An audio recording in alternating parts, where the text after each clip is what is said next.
وَإِلَى ثَمُودَ أَخَاهُمْ صَالِحًا قَالَ يَا قَوْمِ اعْبُدُوا اللَّهَ مَا لَكُمْ مِنْ إِلَٰهٍ غَيْرُهُ قَدْ جَاءَتْكُمْ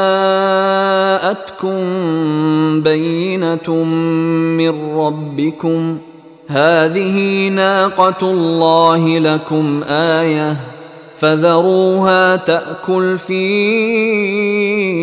أَرْضِ اللَّهِ وَلَا تَمَسُّوهَا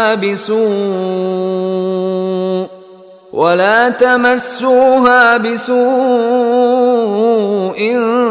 فَيَأْخُذَكُمْ عَذَابٌ أَلِيمٌ۔ وَإِلَىٰ ثَمُودَ أَخَاهُمْ صَالِحًا، اب یہیں سے جنوبی علاقے سے یہ حضرت ہود اور ان کے ساتھی یہاں سے نکلے ہیں اہل ایمان، اور یہ جزیرہ نما عرب کے جو ہے شمال مغربی کونے میں جا کے آباد ہو گئے ہیں۔ یہ ہجر کا علاقہ کہلاتا ہے اور یہ علاقہ سمود کا ہے۔ وہاں جا کر پھر ان میں ایک اور شخصیت زبردست سمود کوئی بڑے سردار ابھرے جن کے نام سے یہ قوم سمود مشہور ہو گئی۔ وَإِلَىٰ ثَمُودَ أَخَاهُمْ صَالِحًا، قوم سمود کی طرف ہم نے بھیجا ان کے بھائی صالح کو۔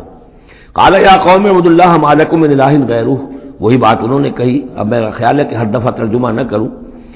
قَدْ جَاءَتْكُمْ بَيِّنَةٌ مِّن رَّبِّكُمْ، تمہارے پاس تمہارے رب کی طرف سے ایک خاص نشانی آ گئی ہے، یعنی وہ جو اونٹنی کا معجزہ تھا۔